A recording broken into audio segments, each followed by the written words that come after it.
Brazilians are applauding now. Delta people, Nigerians, are you here with us? If you're here, make some noise. Let's get some energy going. Yep, that's the way it should go. Thank you very much, everyone, for being here. Your Excellency, Vice President, we thank you. Also, because of you, we have been reliably informed that you need to go and attend to national matters by attending the NEC meeting today. I hope that that is correct. So that being the case, we're having to speed up things a little bit. So please advance notice and apology to all who will be speaking after now. We plead with you to keep your presentations here to no more than 2 minutes. And I can also report that the only person who has indicated that they will not abide by the 2-minute timeline we're giving, he's already smiling, is the Honorable Minister of Finance. So, Your Excellency the Governor, I think we will delay his speaking until you persuade him that he has to abide by the 2-minute time limit. Do I have your permission on that, sir? Fantastic.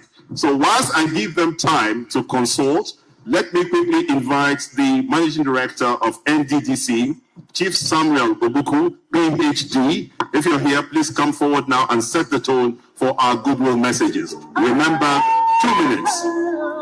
2 minutes. Thank you, sir.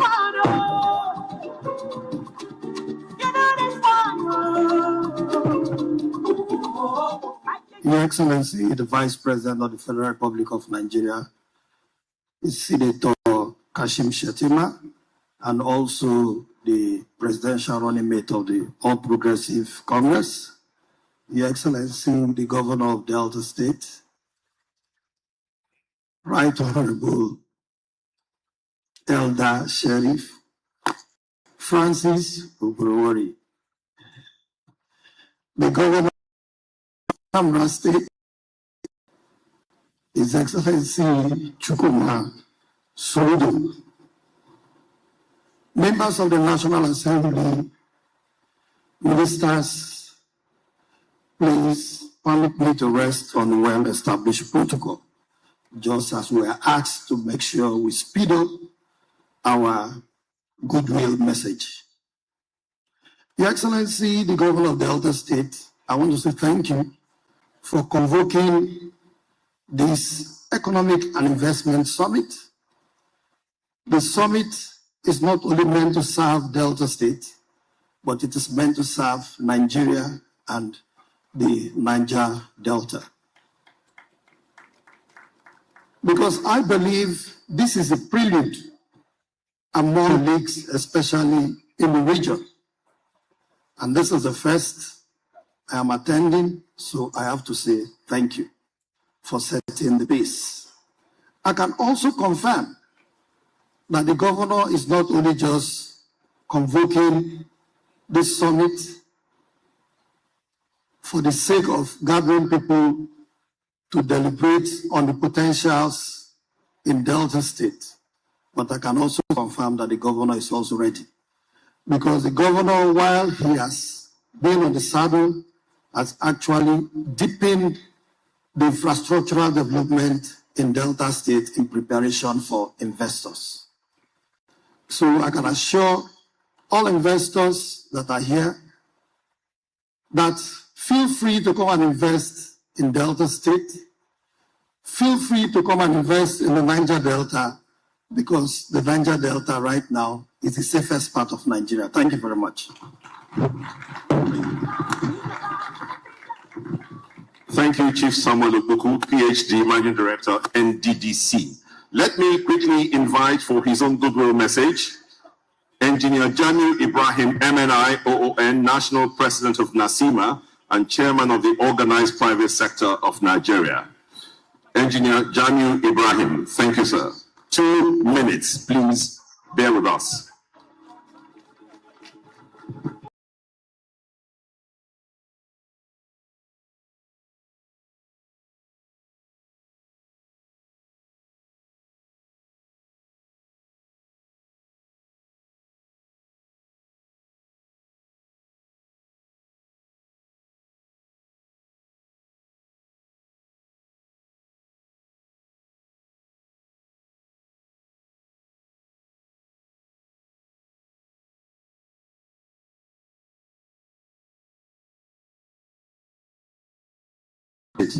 Your Excellency, I practiced all through the night to be able to say and pronounce your name correctly.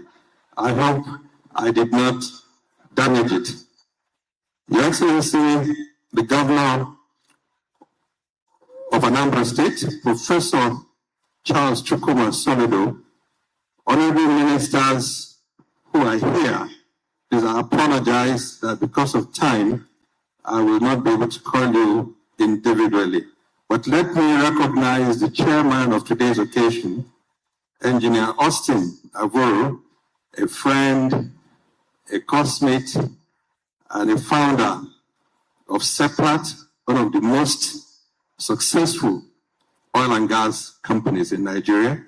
Let me recognize our mother, the Director General of the World Trade Organization, Dr. Ngozi Okonjo-Iweala, GCON. We recognize you.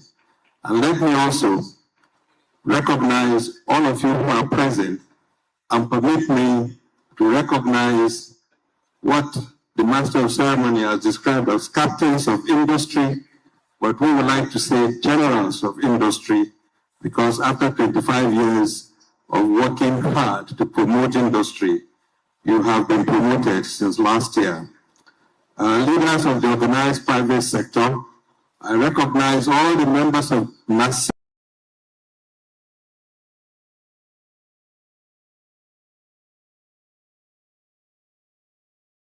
Permit me to commend His Excellency, the Governor, for the Summit and the Summit Planning Committee for convening this strategic gathering at a time when subnational competitiveness is increasingly becoming the driving force behind national economic transformation.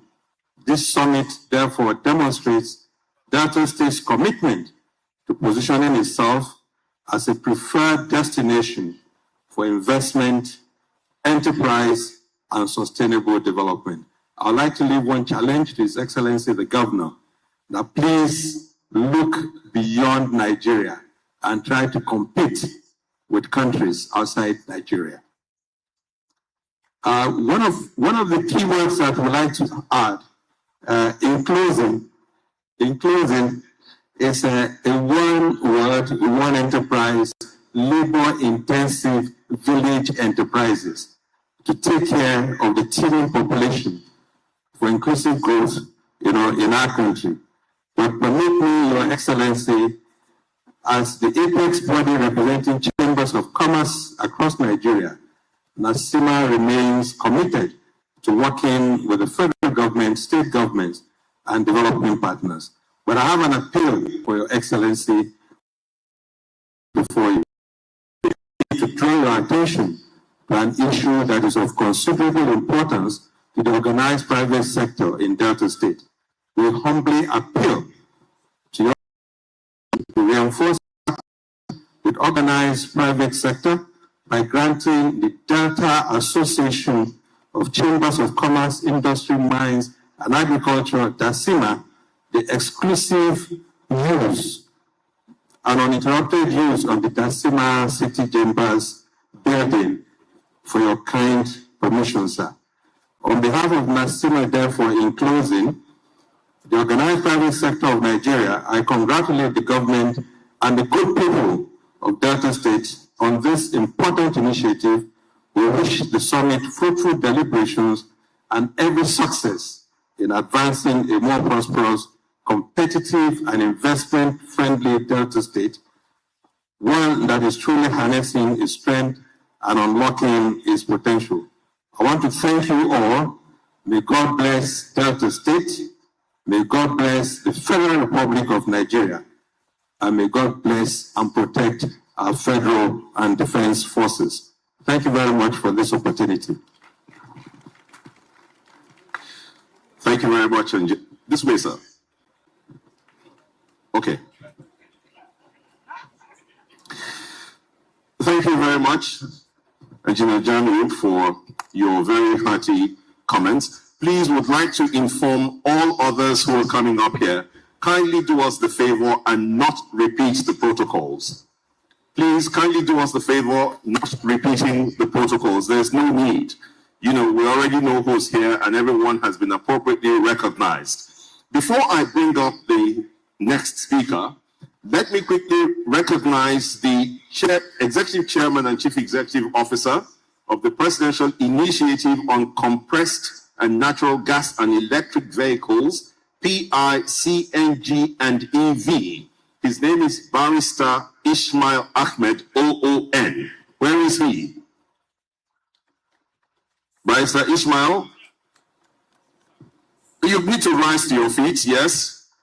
Okay, maybe you should come here. They need to see you. I know the Vice President knows you already. Just come, let's see you and applaud you.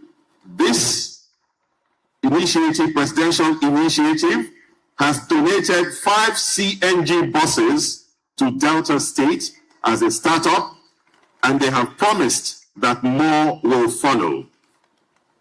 And that is a gentleman who is at the head of the Presidential Initiative on Compressed and Natural Gas and Electric Vehicles, Barrister Ishmael Ahmed, OON. Thank you very much. All Deltans appreciate you for what you have done and what is to follow. Let me therefore quickly, you have been told that I think August last year, our very hard-working governor was on a tour of many countries, and Brazil was one of those countries. And to underscore the importance, the Brazilian ambassador to Nigeria, His Excellency Carlos Jose Garcetti, is here with us this afternoon. We would like to invite His Excellency to come forward and deliver his goodwill message. Please, a round of applause for the Brazilian ambassador to Nigeria. Thank you, sir. Thank you. Morning, Mr. Vice President, distinguished guests, all protocol observed. I'll start my speech. Well, I'd like to make a few remarks on the bilateral relations. Brazil does not see Nigeria solely as a market for its exports. We're both developing countries and share a number of common objectives. Brazil's exports to Nigeria are primarily agricultural products, of which raw sugar is the most significant. As you're aware, Nigeria also buys aircrafts from Embraer, the Brazilian manufacturer. The last one was delivered to Airpeace a few weeks ago. Brazil is a major importer of fertilizers from Nigeria. In fact, depending on the month, Brazil is the largest importer of Nigerian non-oil products in the world. Bilateral trade between Brazil and Nigeria increased 36% in the last 2 years. We see bilateral trade as a tool for development of both Nigeria and Brazil, and we're happy to see now products of higher added value being traded. Brazil is supporting Nigeria's agricultural development. Last year, both countries signed a $1 billion agreement to boost agriculture and food security, the Green Imperative. The purpose is to enable the acquisition of farming equipment, but also to provide training and to establish services centers across the country. Likewise, the project incorporates technical assistance and technology transfer, drawing on the experience accumulated by Brazil, notably by Embrapa over the last 5 decades.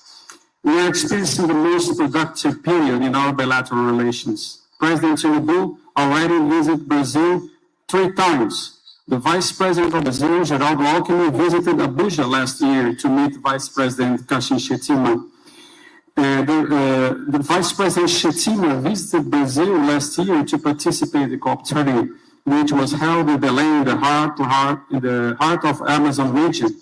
Ministerial visits have become more frequent in bearing tangible fruits. The Minister of Foreign Affairs of Brazil was in Abuja in March last year, and his Nigerian counterpart visited Brazil 3 times.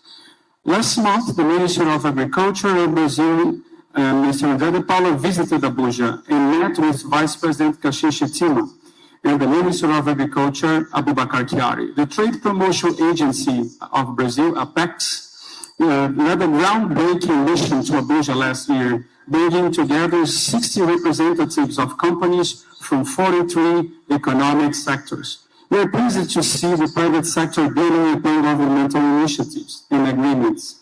To mention just one example, Airpeace was recently granted authorization to operate commercial flights to resume. Next time, the Brazilian delegation will to Nigeria, instead of 24 hours, we will arrive in only 7 hours. After 32 years, Brazil and Nigeria will be connected again. Concluding my remarks, I'd like to wish Delta State Economic Investment Summit participants a very successful and productive interaction. I hope this forum will provide a platform for deepening the cooperation between our countries in matters of great social and economic importance. I'm also glad to see the interest of our private sector in doing business across the Atlantic, exploring new market opportunities and building of the agreements of both countries have celebrated. Thank you very much. A loud appreciation to His Excellency, the Ambassador of Brazil to Nigeria. Thank you so much, sir, for your kind intervention. Allow me now bring up the gentleman who is the architect behind some of the most significant tax and fiscal reforms in Nigeria in recent times. Please welcome the Honorable Minister of Finance and the Coordinating Minister of the Economy, who will be speaking for 2.5 minutes. Please welcome Professor Taiwo Oyedele, very resoundingly, as he makes his way to stage. It's economical. Welcome. Thank you. Your Excellency, Mr. Vice President, Your Excellencies, governors, ministers, senators, special guests, distinguished ladies and gentlemen, please, I need 5 minutes. Okay, thank you, Your Excellency. Looking closely at the theme of this summit, harnessing our strengths, unlocking our potentials, I'm convinced that every word in that phrase was chosen with purpose. It does not say discovering strengths, because Delta State's strengths are not hidden. They are carved into your map, flowing through your waters, resting in your soul, and burning brightly in the ingenuity of your people. So it says harnessing. Then it doesn't say wishing for potentials. It says unlocking them.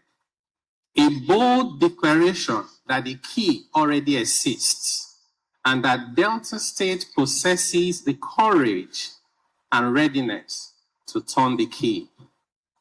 That distinction matters because it mirrors the exact journey Nigeria has undertaken as a nation. When President Bola Ahmed Tinubu took office, the administration confronted distortion head-on. Mr. President refused to hide behind fiscal illusions.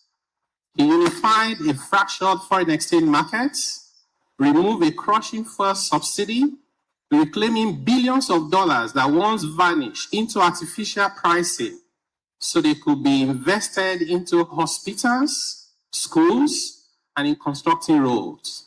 He restored disciplinary monetary policy by ending the excessive printing of money, opaque and multiple windows of exchange rates. And through comprehensive tax reform, we widened the tax base while lifting the heavy burden off the shoulders of businesses, especially small businesses.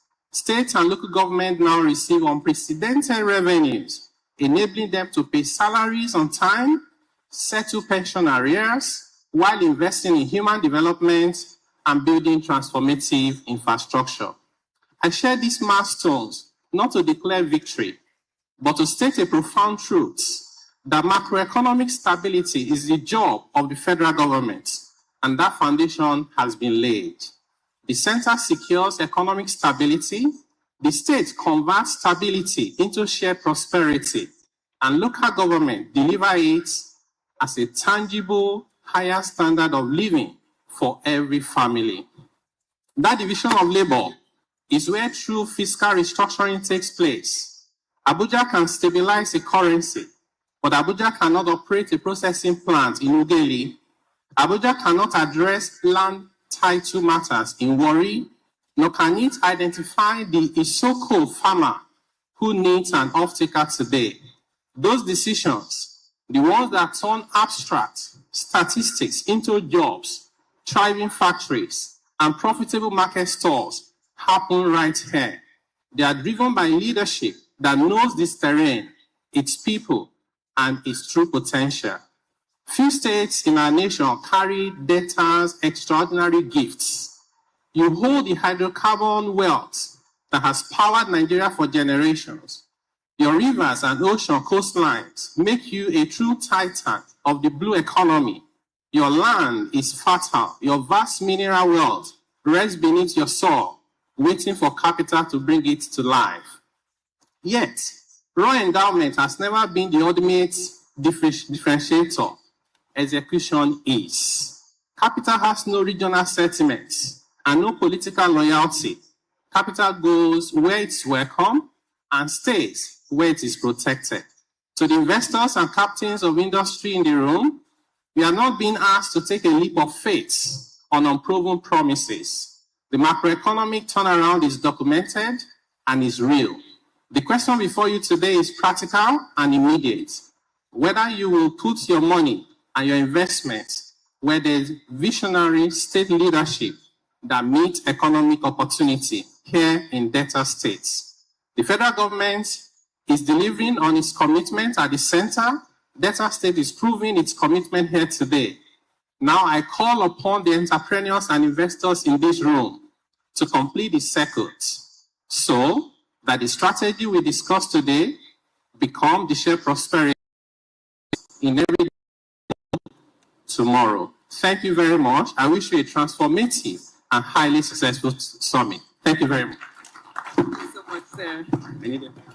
Thank you, Professor Taiwo Oyedele. Judiciously spent less than 5 minutes encouraging investors to not only invest in Delta State for the sake of investing, it will transform the entire nation from homes and households to businesses and enterprises. Once again, please appreciate the Honorable Minister of Finance and Coordinating Minister for the Economy.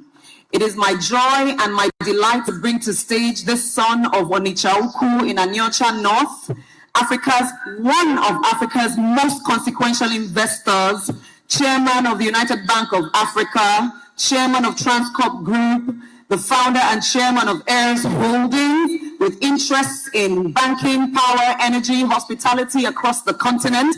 Through his foundation has committed over $100 million to the training and funding of entrepreneurs across all 54 African nations, a philosophy he calls African capitalism in action. Please welcome the trailblazing Tony Elumelu, CFR, as he brings to us his 2 minutes of goodwill at the Delta State Economic and Investment Summit 2026. Keep the music clean.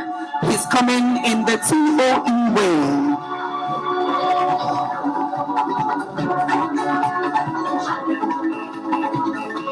Ladies and gentlemen, keep the applause louder as he makes his way to stage.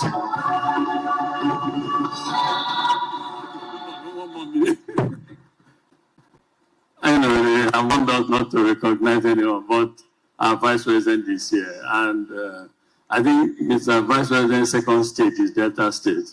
Thank you for coming. I like to congratulate our governor, hardworking governor, energetic and young, for what he is doing to help develop our state. On TV, social media, I watch and I see so many things happening in Delta, and it makes me very proud to be a son of the state. I see people who are building estates in Delta State. One day I was watching one, I said, where is this? And later I saw Asabas. This is Delta State. Your Excellency, well done. All I want to say is Delta is very safe for investment, hospitable, and very receptive to people. As a group, our group, one of the things we do in our group, we're into power generation and power distribution. Everything we discuss here needs to be powered. We need to provide electricity to make sure it works. In Delta State, we have a 1,000 installed electricity generating capacity at Whaley. they call Transcorp Power really. Unfortunately, we do about 500 megawatts a day because of some constrained gas issues and evacuation issue.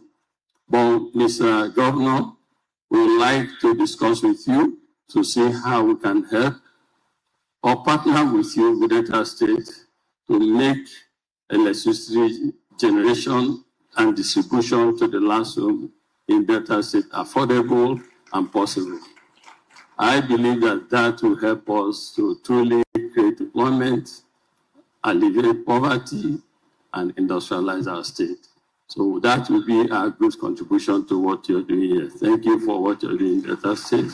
Congratulations, and thanks to everyone coming to Delta State. Thank you.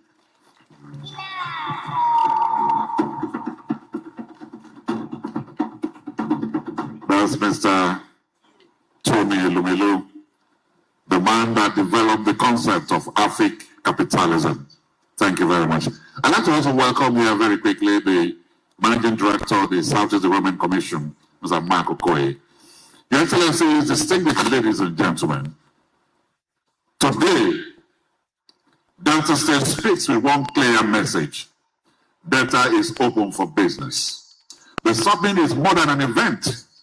It is a statement of confidence, a declaration of interest, a declaration of readiness, an invitation to innovators, entrepreneurs, and business people. That's why we'll take a few attestations, and we'll kick off now with the owner of Mosra Energy, Mr. Ramos Olukayode. The rule of 2 minutes continues, even with the attestation. Mr. Ramos Olukayode. Okay. Let's clear the path for him, please. Let's clear the path for him. And then Chief Tiago Malu, you will be the next person. And then finally, Gilos Rone. Welcome you. Your Excellencies, my brothers, all protocols observed.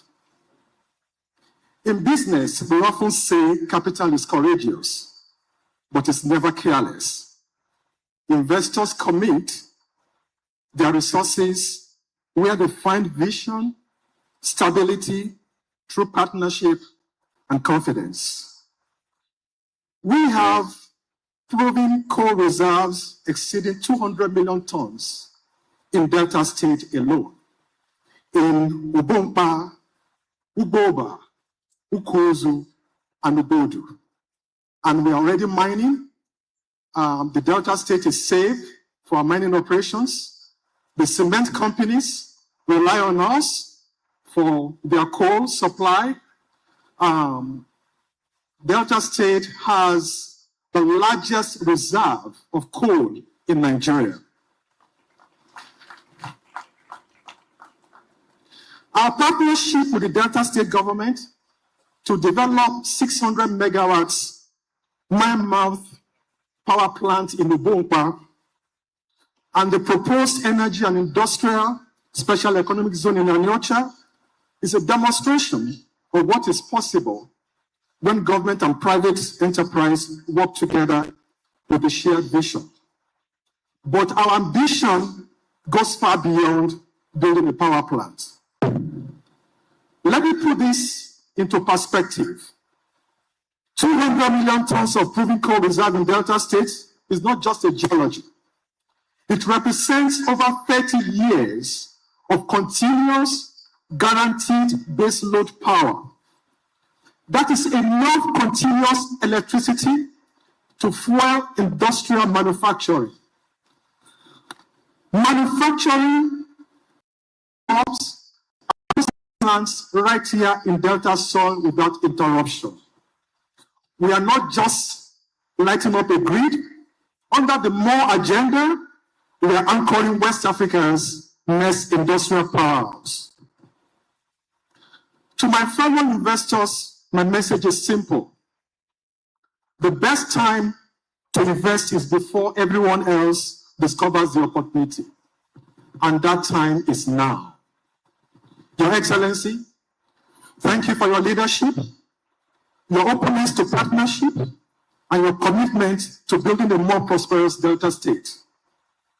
God bless Delta State and the Federal Republic of Nigeria. And God bless you too. Thank you very much. Thank you.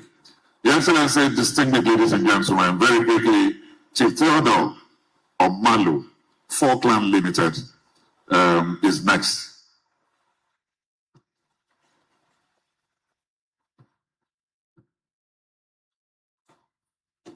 You're welcome. No, two.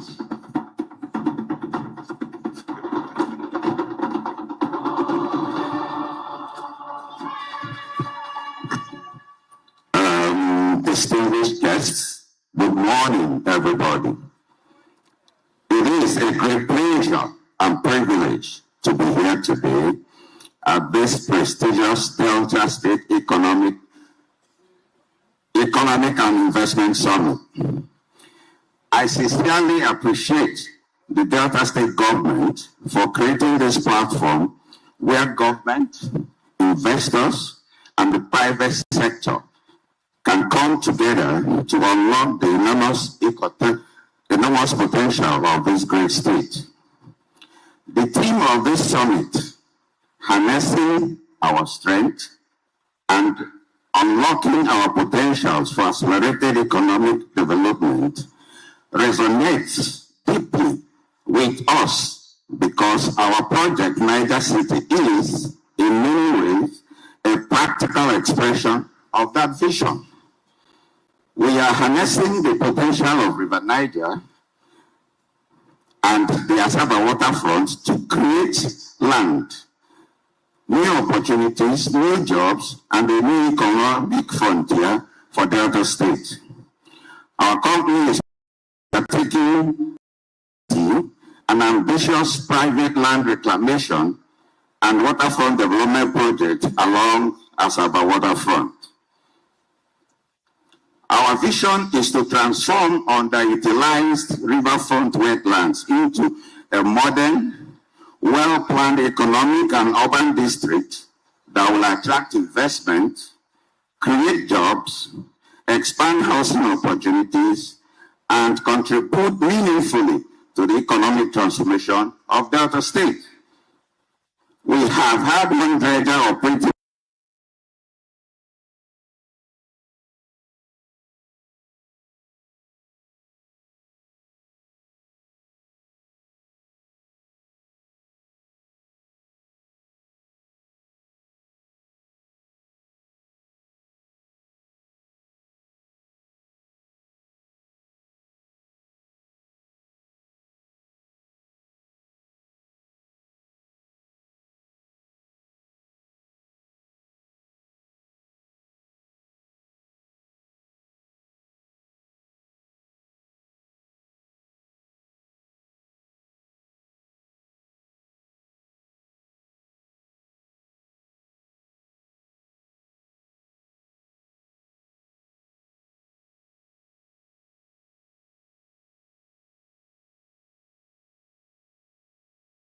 project of this magnitude also comes from experience.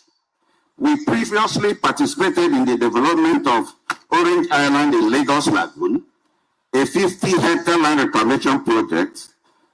Today, we are bringing that experience, knowledge, and determination to Delta State.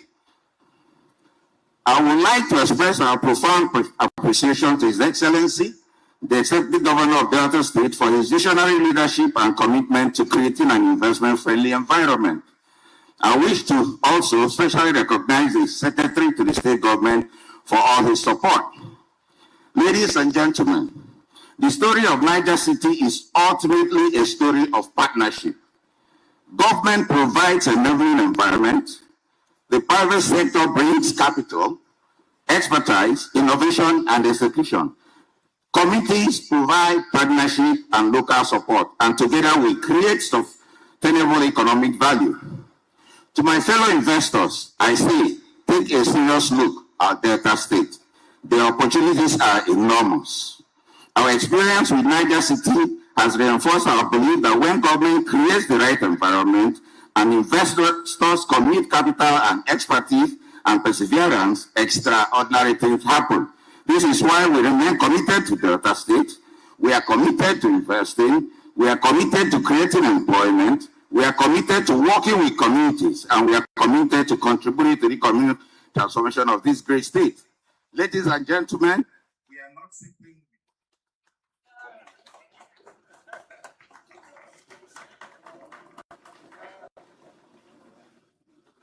Thank you very much. Thank you. That's how much he loves Delta State as an investor. We appreciate it. Finally, for attestations, let me welcome here Julius Ronnie, OFR, the GMD of UTM FLNG Limited. Julius Ronnie. Thank you. Your strike tells me that you are going to do 2 minutes. Thank you.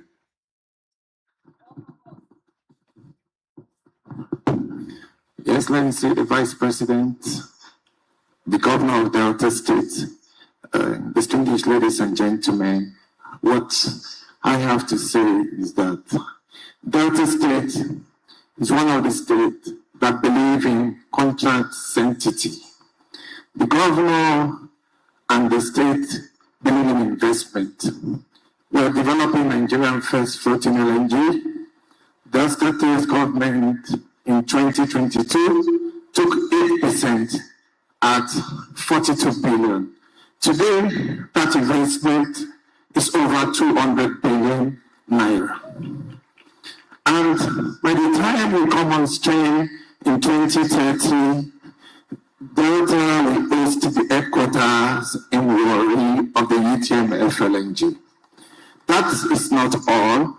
Delta will continuously be receiving a lot of dividend from this project. But what is important for us as an investor is the sanctity of contract. This contract was signed in 2022 with the then Governor of Delta State, Dr. Ifeanyi Okowa. But when the current administration came, every bit of that contract was respected.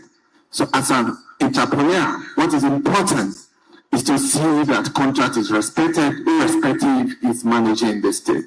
And Your Excellency, we have proven that you are a disciplined governor, you are a governor who believes in development of the state and people. And that's why we are here to continuously to support the state in whatever way we can. I want to thank you, and we wish you very well for this great success for this summit. Thank you. Okay, thank you very much, everyone, and apologies to everyone for the way we have stampeded you through your goodwill messages. It's due to factors beyond our control. Let me very quickly, first of all, recognize and salute the Managing Director, CEO of the Rural Electrification Agency, Dr. Abba Aliyu. Please, a round of applause for him. Thank you very much, sir, for being here. The Managing Director, Renaissance, is also here. The Managing Director, or Deputy Managing Director, Oando, is here also with us. At this juncture, I would like to salute all of the bank CEOs who are here: Zenith Bank, Globus Bank, Premium Bank, Access Bank. We also have in the house the Managing Director of Tantita Services, and also we have the MD of Manitoba. We would like to direct this especially to the Vice Presidency, Our Excellency.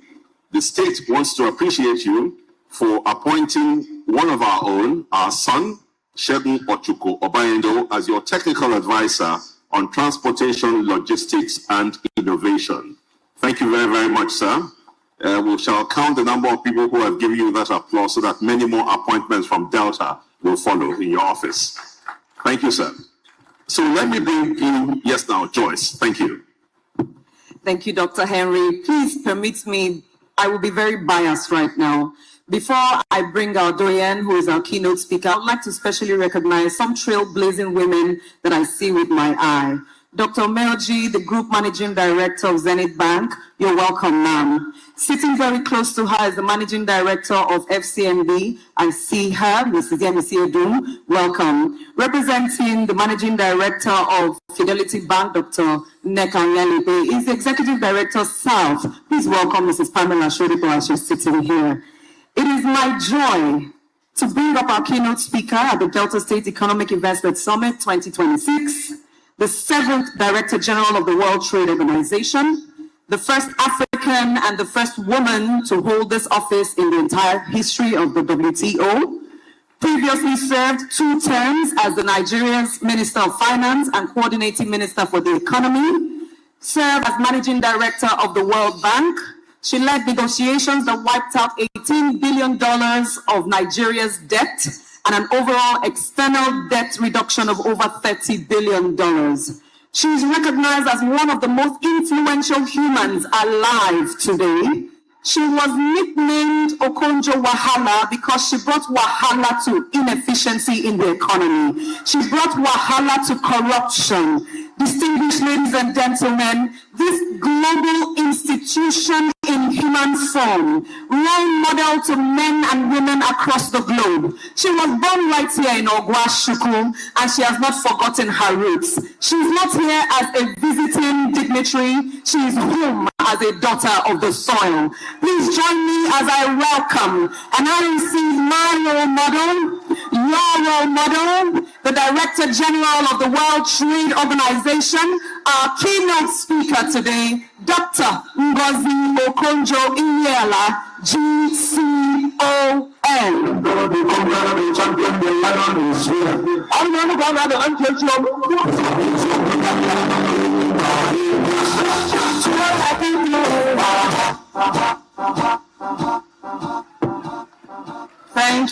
Thank you so much. Thank you for that wonderful introduction and welcome, much more than I deserve. I just want to alert you that as the keynote speaker, my speech is 20 minutes. So you'll be ready. I was given that time. Your Excellency, Mr. Vice President, Senator Kashim Shettima, GCON, thank you for being here, for taking the time to come to Delta State. Your Excellency, Right Honorable Elder, I always wonder when I see that, because you're younger. Sheriff Oborewole, the governor, executive governor of Delta State, one of my really favorite people because he's action-oriented. Your Excellency, Professor Chukwuma Charles Soludo, so nice to see you here. Your Excellency, Samonde Onyeme, Deputy Governor, Delta State. Your Excellency, Senator Dr. Ifeanyi Okowa, immediate past Governor of Delta State. Good to see you. Distinguished senators and members of the House of Reps, honorable ministers, especially the Minister of Finance, very nice to see you, one of my successors. Honorable commissioners of Delta State, the Secretary to the State Government, the Chairman of the occasion, Engineer Austin Avuru, very nice of you to do this. And our royal fathers, very nice to see all of you. I think just give me half a minute to recognize one special royal father, who is my own younger brother, His Majesty, the Obi of Ogwashuku, Obi Ifechukwude Chukwuka Okonjo, and his Chief of Staff, my younger brother, Prince Onyema Okonjo. They came here to accompany me. Please give them a round of applause. Distinguished ladies and gentlemen, excellencies, it's always a joy to be back home in Delta State. And I brought with me one other honored Deltan.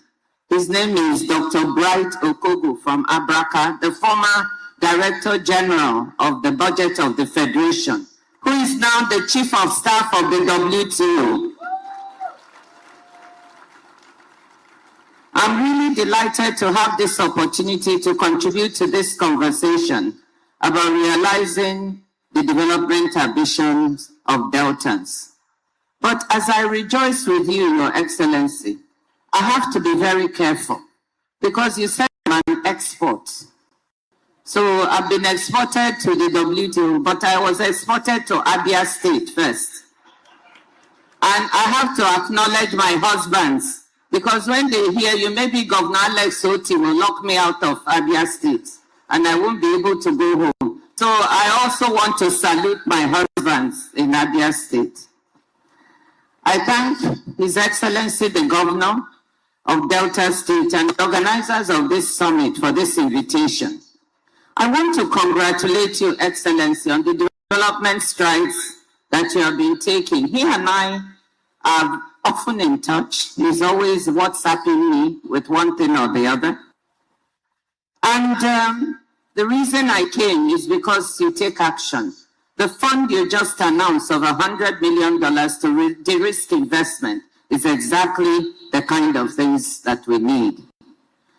I also want to salute the development partners, captains of industry that are here, the entrepreneurs, the women entrepreneurs in particular, and the youth. And to thank the investors, especially the ambassador of Brazil and the delegation from Brazil, Malaysia, China, and others. What I'm going to do today in this keynote speech, which I've entitled The State as Harnessing Our Strengths and Unlocking Our Potentials for Economic Development, what I want to do is quickly look at the state of the world economy and global trade, not just because I'm DG of the WTO, but because it is the broadest context within which Delta State will pursue its goals. You all know that these are difficult times for the world and for global trade. On a daily basis, as far as trade is concerned, I face challenges on what is happening with global trade rules. The rules-based system that has framed global commerce for the past 80 years, since the end of the Second World War, is today under unprecedented strain.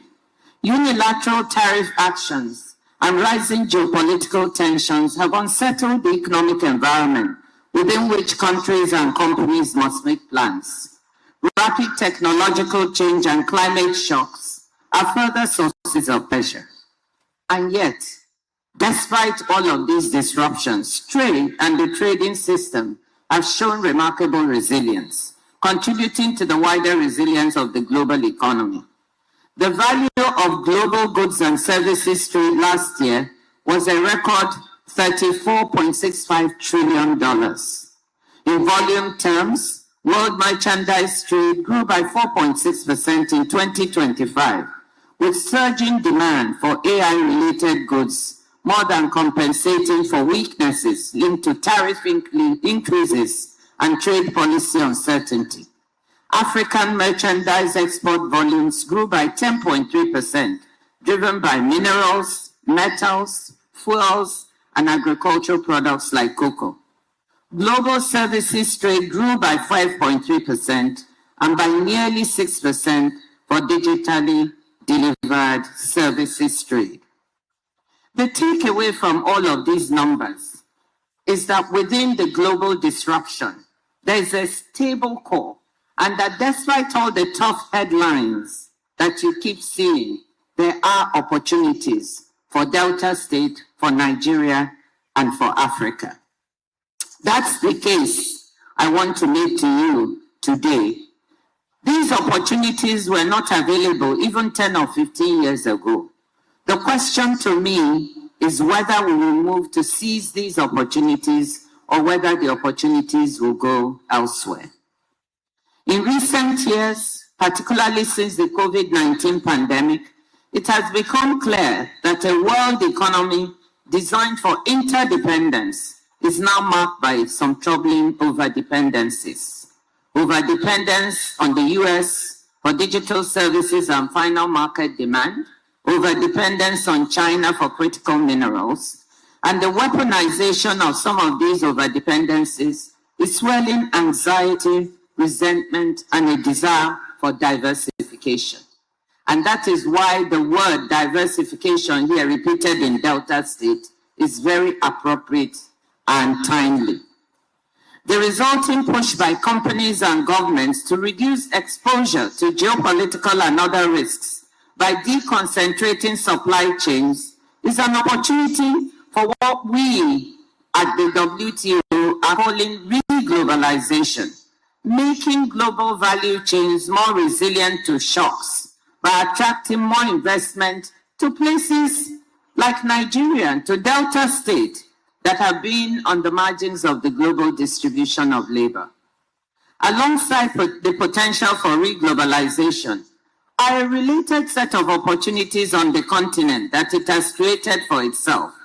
The African Continental Free Trade Area, with its prospect for a 1.4 billion person strong unified market, common standards, and joined up infrastructure, makes the continent a more attractive investment destination, both for companies targeting African markets and for those seeking to make Africa a base for exporting to the rest of the world. Seizing these two sets of opportunities, the desire for diversification and deconcentration of global supply chains, and the desire to seize the opportunity of the African Continental Trade Area is what we're talking about. It's at the heart of what I think Delta State should be thinking about in its growth and development strategy. Somebody said, think beyond Nigeria, think outside, and that's what we're also trying to say. I'm convinced that Delta State has the ingredients to become Nigeria's next great industrial hub. That's what I wish for it as a daughter of Delta. Standing alongside Lagos, Kano, and Port Harcourt as an engine of the national economy. The emergence of a new growth pole here in Delta State would be good for Nigeria as a whole. It would help decongest some of our economic hubs like Lagos and Kano that are becoming overcrowded. Lagos alone accounts for around a quarter of Nigeria's GDP and half of its non-oil GDP. Consider Delta's natural, infrastructural, and human endowments. We've heard about them. Abundant natural gas, a coastline with seaports at Warri, Sapele, Burutu, and Escravos, the Itape-Ajaokuta-Warri rail line, the fertile land of Delta State, solid minerals, 49 tertiary institutions producing young people who want opportunities in the state where they grew up. On the financial front, the state also has some fiscal space. Budget's 2025 State of States report ranks Delta 6th of 35 states in overall fiscal performance and second in debt sustainability. I was very happy about that. And when I heard one of the speakers say, you're not going to borrow from anyone dead or alive, I was smiling. Keep the fiscal prudence, because without it, you're not going to be able to build the Delta State we want. If you have to deploy resources, you have to deploy them in a manner that makes the state productive, not wasted. The 2026 proposed budget of 1.664 trillion naira prioritizes increased capital expenditures as part of the efforts to move Delta onto a higher growth path. A stable macroeconomic environment at the federal level on exchange rate management, bringing down inflation, would improve prospects for success. And we have heard the Minister of Finance and the Central Bank Governor, I was with him a few days ago, talk about the progress that is being made, and that's moving in the right direction. But the fact is that endowments alone do not add value. Budgetary allocations alone do not lead to new roads, to good maintenance. We lack a maintenance culture in the country. I have to say that I'm Nigerian, and I was telling Engineer Austin Aguru, thanking him for mentioning maintenance. We need that. We need better ports and digital infrastructure and lower trade costs. Execution is what matters. And successful execution requires focus. It requires prioritization. So let me touch on a few priority areas for focused investment. We've listened to Delta State, and the one or two things I have to say seem to coincide. The Delta State's government focus on developing the special economic zones makes sense. In fact, a new report by the World Bank on industrial policy specifically identifies special economic zones as one of the best available tools for governments with limited fiscal space and bandwidth and relatively small local markets. Governments can improve infrastructure and regulatory frameworks for a specific location, which in turn allows for the pooling of labor, inputs, and ideas. With Delta State's gas assets that we've heard about, and working with the federal government, this is key, working with the federal government, you have an important ingredient for the essential infrastructure. Because elements of a successful industrial park include 24/7 infrastructure, meaning electricity, roads, rail, water, and IT connectivity, together with on-site support for licensing and other aspects of regulatory compliance, you need the federal government's full support for what you're doing. I've not had the chance to visit the Delta Special Economic Zones in Kwale and Koko, but I know they have been under consideration for years, and we saw in the movie that something is happening. But I also would encourage you to visit a couple of other special economic zones around us. I visited the Lekki Free Zone just 2 days ago, and the deep sea port. And what is happening there, it started while I was Minister of Finance, and what is happening there is worth seeing. Phase by phase, they're working and they're developing the area. There are 5,000 people employed there now. I also think that the Glo-Jibe Special Economic Zone in the Republic of Benin is well worth a visit. I was there, and what struck me was a large number of young men and women, graduates and people coming out of secondary school who were employed in the various industries on site. It runs like clockwork, meaning everything works, everything is on site. They don't need to go anywhere to do anything. And that is the kind of special economic zone that we would like to see. I don't know if Afreximbank is here or Arise, some of the investors there, but I think that what I saw them doing there is good testimony to what can be done elsewhere and done here, right here in Delta State. In tandem with the development of the special economic zone, another priority would be to identify a small number of value chains. Again, it was said at the beginning, areas where you have strong comparative advantage, and they are there. We've talked about agro-allied processing, but then you have listed a number of crops. Which 2 or 3 are you going to prioritize? That's my question to you. Because if we go into so many, we dissipate the amount of capital and resources we have. So I would ask you to focus on 2 or 3 that are likely to do well. And you've mentioned several of them.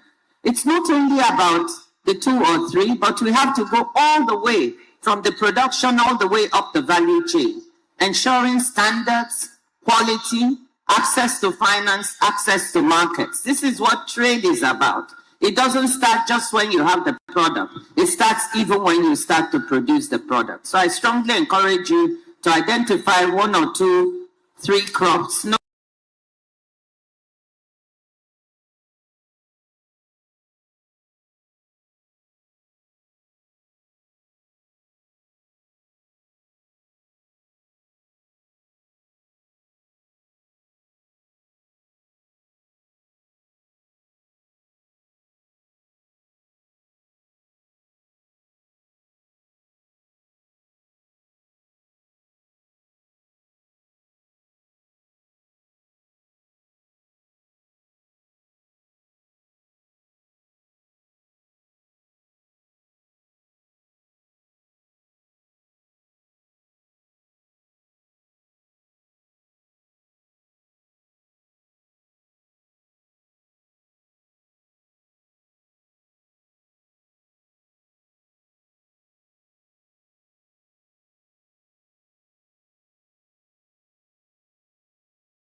robbing the small fishermen and women of access to fisheries. So that's not what I'm talking about. We have a grant now with the Nigerian government to assess our fisheries management capacity, and I hope that Delta State can become part of that. It's being managed by the Nigerian Institute for Oceanography and Marine Research, along, of course, with the Ministry of Industry, Trade, and Investment. So please find out about it and see if we can make you part of the assessment for the potential for your marine fisheries. In addition to the fisheries, the state seaports, export terminals, and commercial centers provide a base for port services, ship repair, and marine logistics. The question is, what investment is needed in these ports or marine services to enable Delta State to take better advantage of this natural endowment? So this is the kind of development that would make for very good jobs for our young people. Turn Delta State into a marine logistics hub. So that's the other request I have for you. Turn it into a marine logistics and ship repair hub. And finally, the third area is in oil and gas. Yes, we've spoken about this. That's what the state is known for. But we've heard, even in the oil and gas, we've got work to do. We've got to improve pipeline connectivity. You have to work with the federal government to get gas to these other areas. If you make the special economic zones, the gas has to be piped there so it can actually work. You have people who want to generate power for the state, but if they don't get the gas, they will not be able to do that. You want to develop a solid minerals industry, and we've got what it takes in silica, kaolin, and other things, but they all need the gas to be properly piped to where it's needed. And finally, on digital infrastructure and AI, we haven't spoken much about that, but this is where the world is going. The world trade itself is going digital.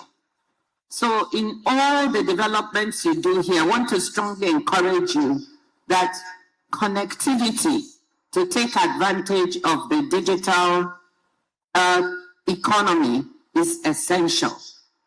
I would like you to also see how that can be prioritized. Our young people are all on the internet.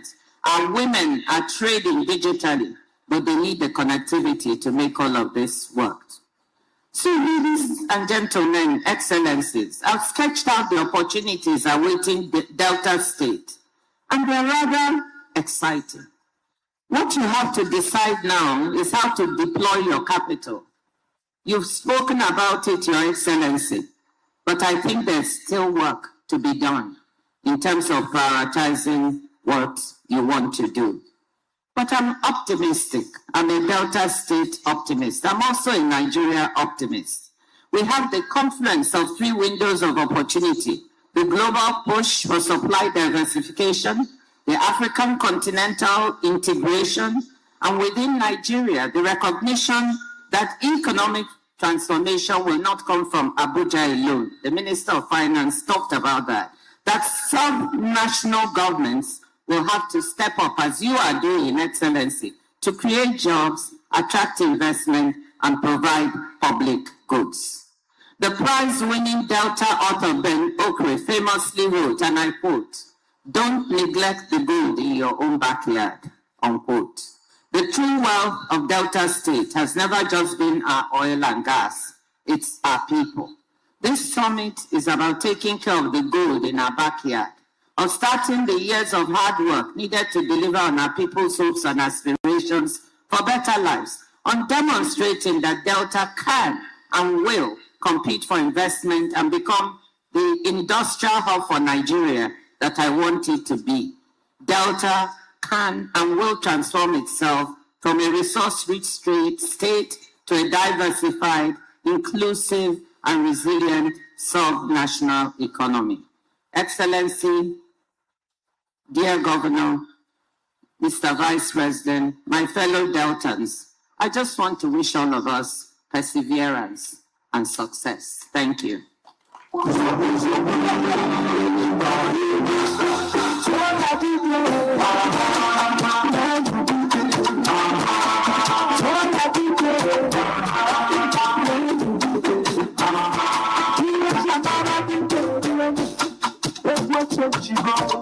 should be right to our feet, salute this titan of the economy and development, not only in Nigeria. Yeah. And please, whilst you're standing, can you bring the roof down with your applause for this diminutive yet powerful African representation? Thank you very much.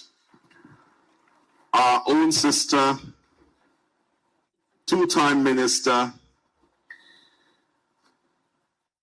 You know, when you hear Dr. Ngozi Okonjo-Iweala speak, you wonder whether it's the same person who authored the book titled Reforming the Unreformable. And that was her opinion about Nigeria and her journey through the years of trying to pioneer and champion reforms in this country. Ladies and gentlemen, the story has been made clear. I only wish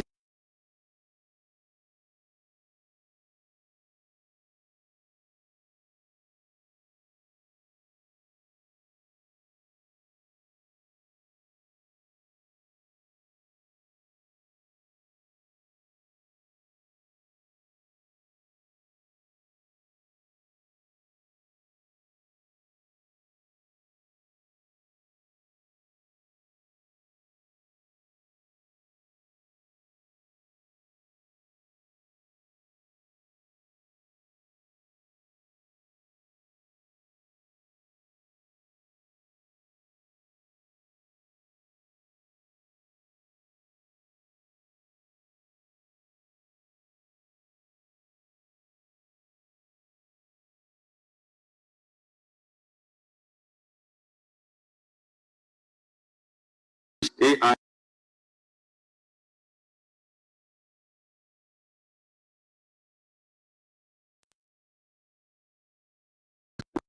Business Development Nexim Bank, Honorable Stella Okotete here, our own daughter as well. Thank you all for being here. We will now take another message from a man whose role here is to ignite our minds and set the intellectual tone. Well, he's not setting it anymore. That's past. That tone has been more than set. He will join it and fine-tune it because we want to welcome this African legal luminary, a passionate Pan-Africanist, and our distinguished, eloquent guest speaker. We know his name, but he's a man who's known for telling us that Africa is moving in reverse gear and that we have remained beggars at foreign tables. The same speaker has told us that Africa is guilty of operating with inherited foreign institutions. He tells us that Africa's worst enemies are within, referring to our collaborators. But most of all, the most provocative one is where he tells us that there is no shortage of idiots in Africa. Professor Patrick Lumumba, I want to tell you there is no idiots in Delta State. Welcome to the microphone. Thank you, sir. Thank you very much. Let me stand on the protocols already established, but it would be proper to recognize His Excellency, the Vice President of the Federal Republic of Nigeria, Senator Kashim Shettima.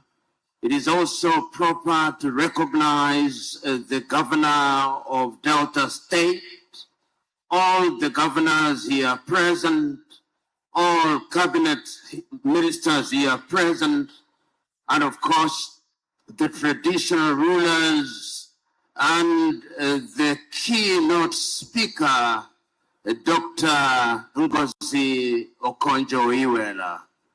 In a proper setting, there should be no other speech. I find myself in this space, I will say only the following things, then I resume my seat.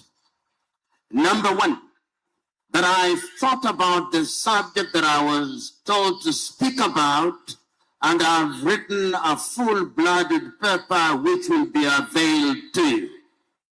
Number two, that in many ways the speakers who have come before me have identified the critical issues that are relevant to the development of the Delta state.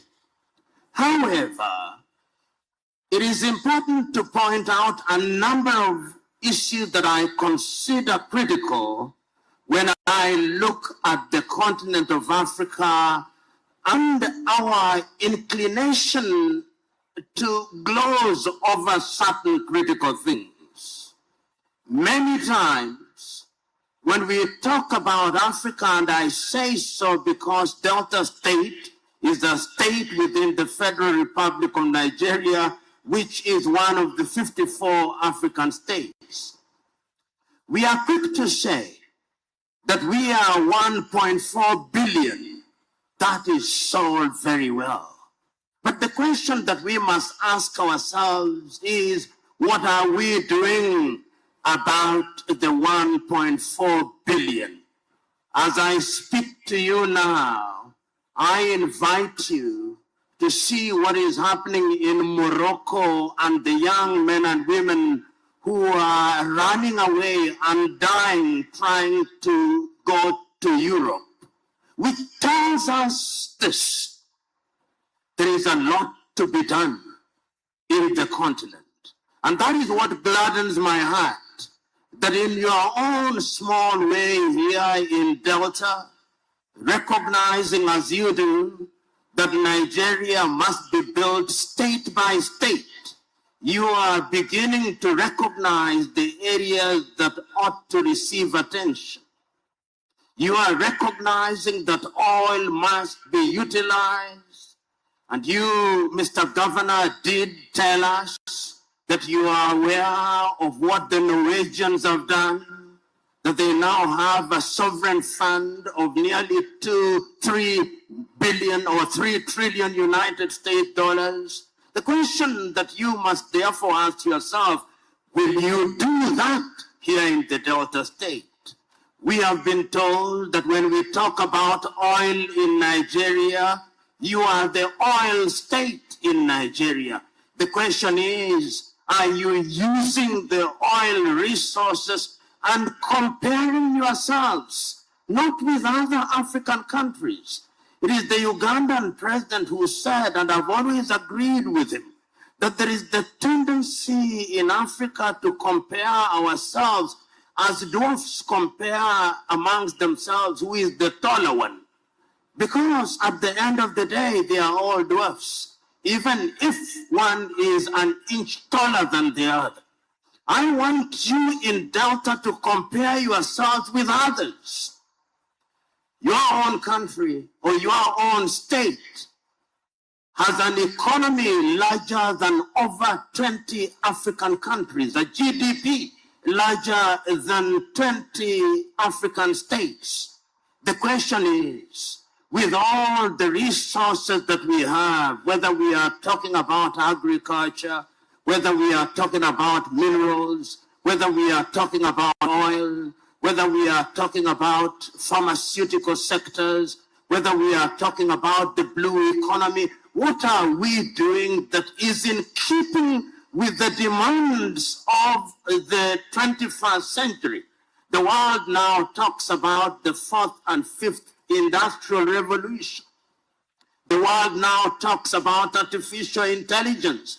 But I always ask my fellow Africans who are quick to talk about artificial intelligence, who controls the artificial intelligence that we consume in the continent of Africa? It is not us. It could be withdrawn in the twinkling of an eye, and we go back to the dark ages. So the question is, as you are here in Delta, having identified the critical areas and the strengths that you have as a people, what will we do?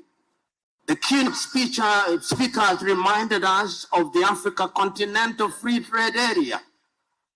And you know, when When I look at the Continental Free Trade Area, and I look at the many writings about the Africa Continental Free Trade Area, it is not Africans who are writing.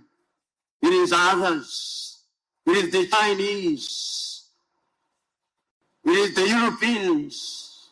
So that if you wanted an expert on Africa Continental Free Trade Area, you don't look to Africa. And that is tragic, Honorable Governor. It is equally tragic that in our interpretation and understanding of who an investor is in the continent of Africa, we still don't think that fellow Africans are investors. We think, and allow me to be blunt, that our investors must be Malaysians. We think that our investors must be Brazilians. We think that our investors must be Chinese. That is not the case. And I'm saying this because in the year 2018, I and others started something called the Pan-African Investment Movement. We have now visited 6 countries and we have told heads of state that even Africans with $100,000 each, $100,000 each, putting the money together are investors. When a few Africans heard I was coming here from as far as Trinidad and Tobago, they asked me, but why are we not invited? I said, next time. Because next time, Honorable Governor, I want to see Kenyans here. I want to see Ghanaians here. I want to see Sudanese here. I want to see Ethiopians here. I want to see Moroccans here.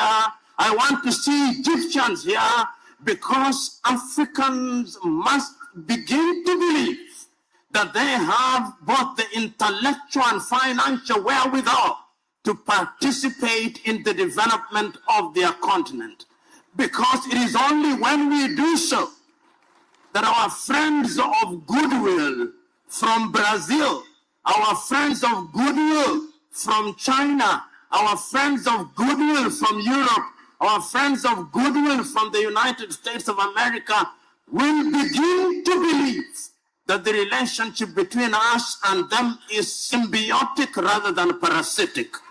And I'm submitting to us that many times what we call development is not development, is parasitism.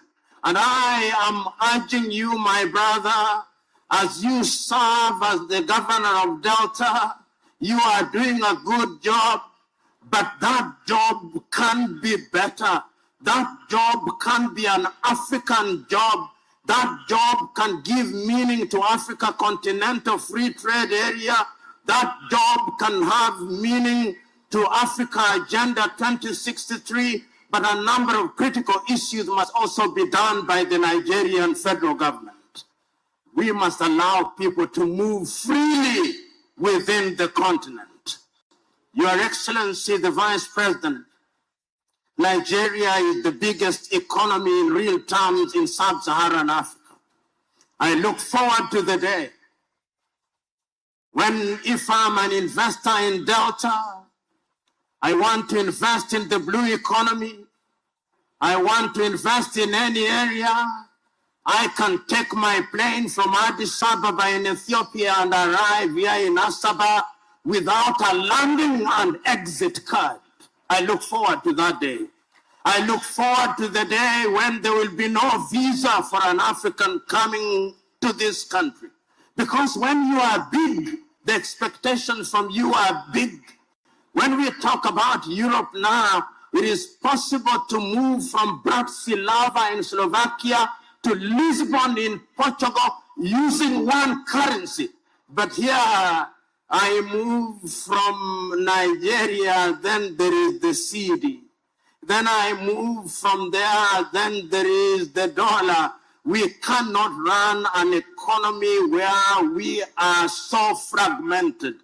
And God has placed you, because I'm told you are a godly man, in a unique position. You are entitled to celebrate what is happening here in Delta. but it must be a contagious positive thing. You must contaminate Anambra, that they do the same thing.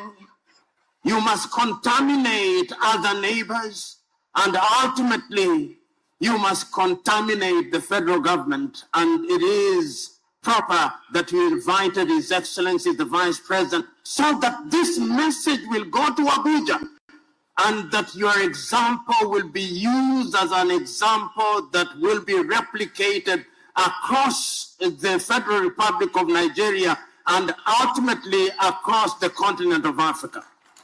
You know, Your Excellency, as I said at the beginning, when the keynote speaker has spoken, wisdom only demands one thing, that I conclude. And this is how I conclude. I conclude by congratulating the government of Delta.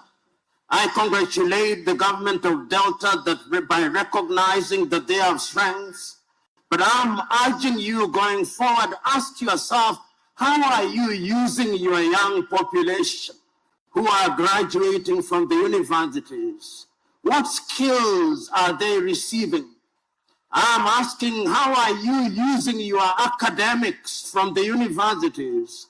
What is the budget that you have set apart for research and development so that your academics are not only individuals who preside over graduation ceremonies, but they are producing thoughts and they are engaged in research, which is informing agriculture, which is informing energy, which is informing all the critical areas. And as my good friend Tony Elumelu said, you can talk development all you want, but if you don't have energy, you are going nowhere.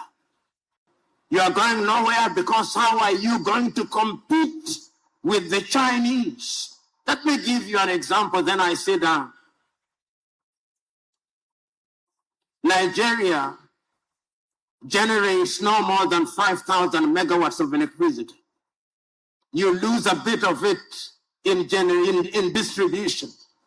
China generates 3 million megawatts of electricity, which means that the seats we are sitting on, even if you wanted to produce them here in the Delta, people would still buy them from China because they are cheaper. I'm therefore suggesting that energy should be one of the critical areas in which you focus. And we now know that gas can be used in that area. We now know that diesel can be used in that area.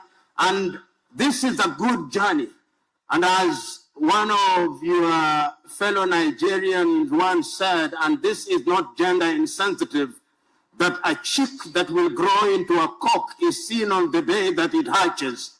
Even a hen that will grow into a chick that will grow into a hen is seen on the day it hatches. Delta looks good. Make it good. Allow it to remain good. Think beyond yourself in the knowledge that you are not successful until your successor succeeds. God bless.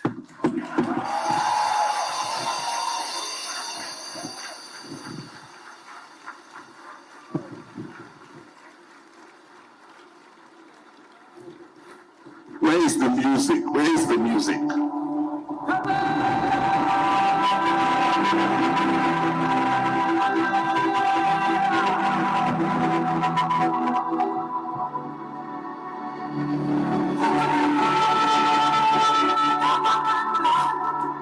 Okay. As our people, they stop for pidgin English. They go say, Professor Lumumba don't scatter table. The man don't scatter everywhere. But you know, Professor, we thank you very much. You have told us a few things, and clearly in your delivery, you've made it very clear that you're a very wise man.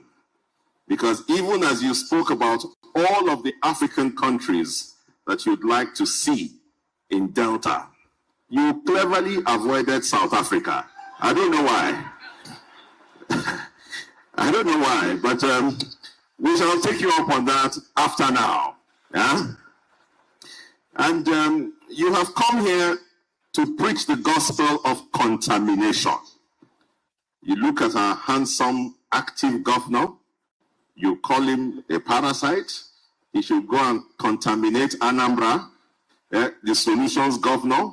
In fact, before he gets to Governor Soludo, he has to cross the vice president and corrupt him, or the other, or contaminate him. But anyway, your message is clear. You have asked our governor to keep Delta good, keep it moving forward. But I'll say, paraphrasing from the keynote speaker's address, that all you're saying is, I think our governor has to consider a new campaign, which is Blue Delta, in support of the Blue Marine that we're trying to push forward. And I know that our governor, the young elder, Sheriff Oborevwori, Justice of the Peace, before long, you will see that he will launch the Blue Delta initiative, and Delta will become the undisputable food basket, not only of the Niger Delta, but for all of Africa. That $1 billion deficit in importation of fish alone, this governor is hungry and ready to take on that $1 billion. In anticipation of the good that the governor will do, we ask you to encourage him with a hearty applause. Let me quickly salute those who would support our governor by saying that we have here Mr. Frank Okafor, my own brother, Senior Project Manager, Green and Digital Economy of the European Union Delegation to Nigeria and the ECOWAS. Is representing the European Union Ambassador, Mr. Gauthier Minon, to this summit. Mr. Frank Okafor will welcome you heartily. Thank you very much for being here. There's a whole array of banks here. I think they'll be more comfortable. I see Madam Adora looking at me. Yes, I will come to you. GMD Zenith Bank, Dame Adora Omoji, you're here. Thank you very much for being here. Mr. Pastor Ima Efe Emefienu is MD, GMD Premium Trust. MD Tantita High Chief Kestin Pondi is here. GMD UBA Oliver Alauba is here. We also have Uju Ifejika, MD Britannia U, and so many others here. We also have the President and Chief Executive Officer, Transcorp PLC, Owen Omogiafo, OON. Ladies and gentlemen, the time has come for us to invite the Vice President. But before we do that, let me remind us, because once the Vice President speaks and the anthem goes, we'll be proceeding to inspect the exhibition booths, so there might be no time to do this. Oh, sorry, yes, sorry, error. I've been told that the governor of Anambra will speak now before His Excellency, the Vice President. My error.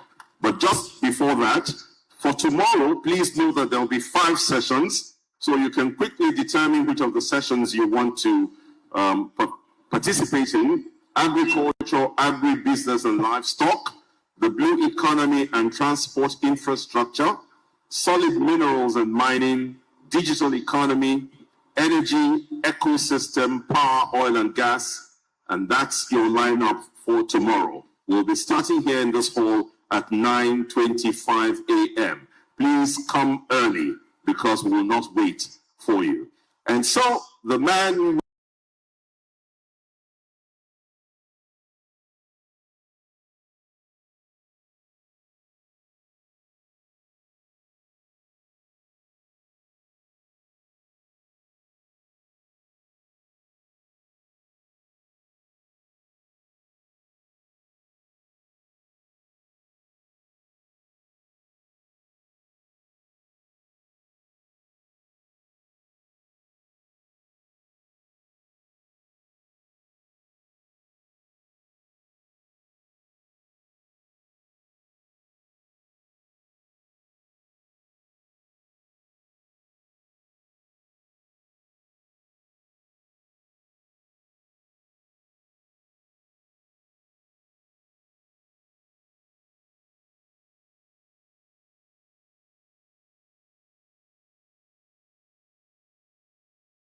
to listen to our keynote speaker, my senior sister, writing notes, ministers, and then I'll simply go home to Professor Lumumba and go home. And I was just standing up even to usher the vice president. I said, I have to. Let me say, distinguished ladies and gentlemen, the vice president, first, 1, 2, 3 things. I'm asked to give a goodwill message. Your Excellency, I bring you good tidings from Anambra State, the light of the nation.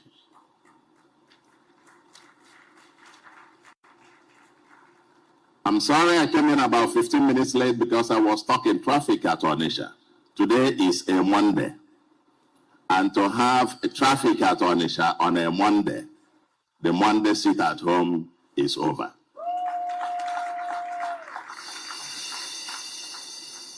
And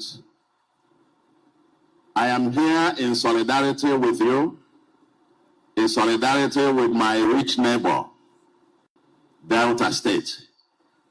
You are the governor, a friend in whom I am well pleased. Any day, anytime. I had to move my executive council meeting today. We'll move it probably tomorrow or next. But this is very important, and I am very, very delighted to be here. I've listened to all the speeches. I'm not supposed to be saying anything. Like I said, I wasn't prepared to say a word. But just 2 quick footnotes to what I have heard. Number one is listening to the Honorable Minister of Finance and listening to our keynote speaker. One key message that was given is that from a macroeconomic standpoint, Nigeria has stabilized and on the rise. And that leads me to a point that you made, Mr. Governor. You and I are on the same page. I haven't borrowed a dime since I became governor. But I will hesitate to make the other one that you added, which is that you will never. Because if you look at what you just said, I mean, the title of this conference, Unlocking the Opportunities, Nigeria has a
interest rate in it is over 100%.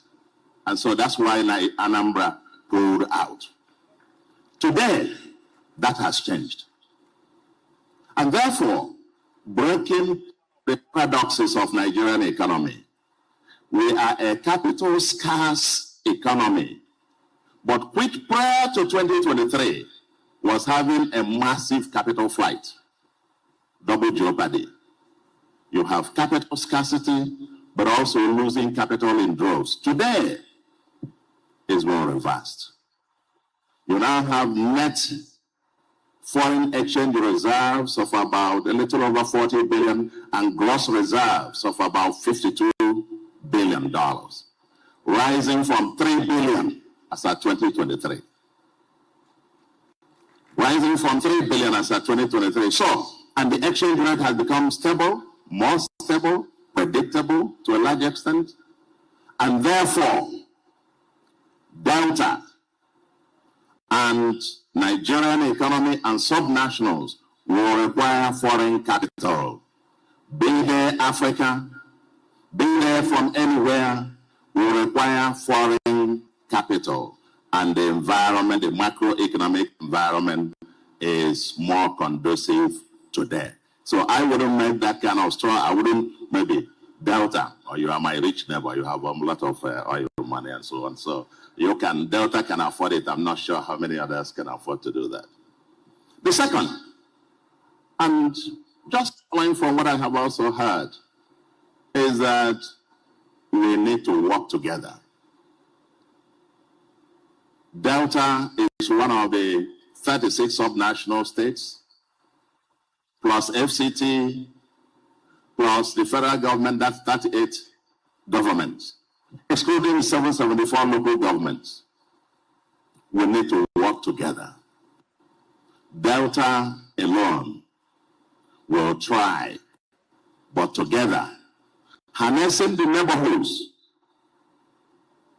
And I suggest that Delta and Anambra are literally like the relationship with the completion of the second Niger Bridge.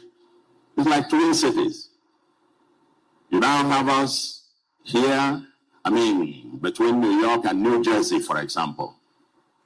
We must now, as two states, cascade our relationship beyond our personal friendships to now working group.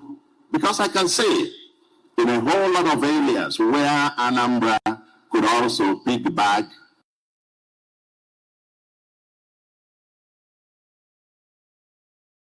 on here. You have an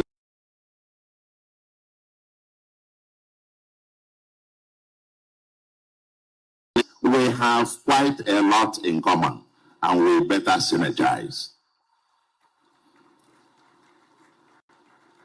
And just on that,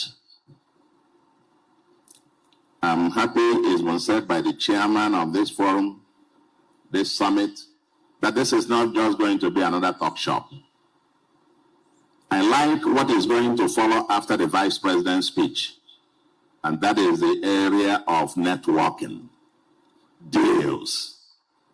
So that it's not just another, we talk and talk. I've had 2 investment summits, but those deals are the real thing. And at the end of the day, let's keep it simple. Let's make investment a habit and not an event.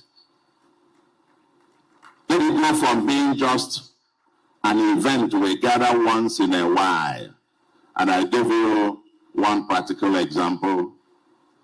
A missing area that I'm sure the president, working with the governors under the National Economic Council, with the leadership of our able vice president, will have to work, probably post-elections, on a national consolidated Marshall Plan that will then drill down the macroeconomic changes down to now improving the other opportunities of employment, poverty reduction, getting it down, bringing it down to the ordinary person. But let me leave you with one thought. We cannot create the kind of jobs that we want with all of us patronizing foreign or imported goods. I look in this room and I see the suits from Europe, from America, from China. I see all, and that's Professor Remember, I agree with you. We've got to make it Africa. I can speak here on this issue that you raised till evening. But take one thing. I admire what my sister is wearing.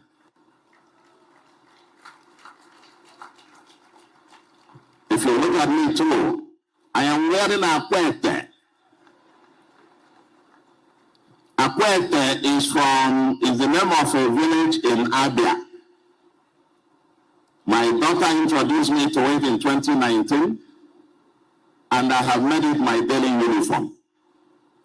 And I understand the women of Akwete, their income has dropped, employment increased, And 2 or 3 weeks ago, the First Lady announced a donation of $2 billion to the place for them to scale it up. And they even promised she was going to now wear it at the inauguration. If all of us, 247 million Nigerians, were only made in Nigeria, more than 10 million jobs will be created. I leave you to this, and I wish, therefore, that maybe in the next summit, Delta Summit anywhere, we'll make it a rule. If you don't wear made in Nigeria, don't come. And that way, we can now walk the talk. Thank you very much, and God bless you. Everybody today, the living talk of the town. Show talk the town everywhere. We ain't joking,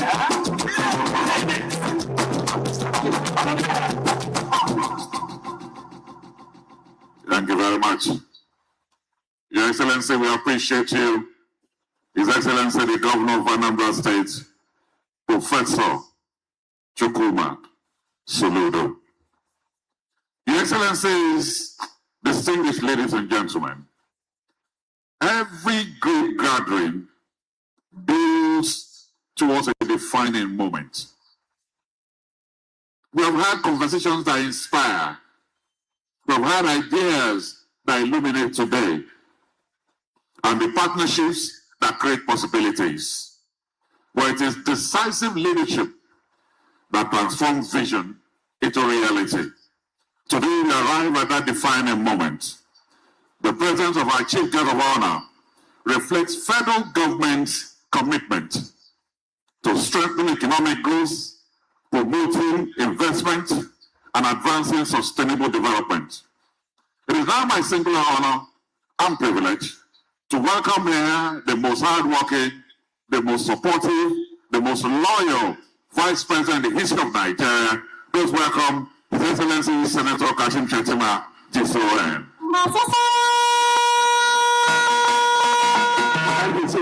Thank you.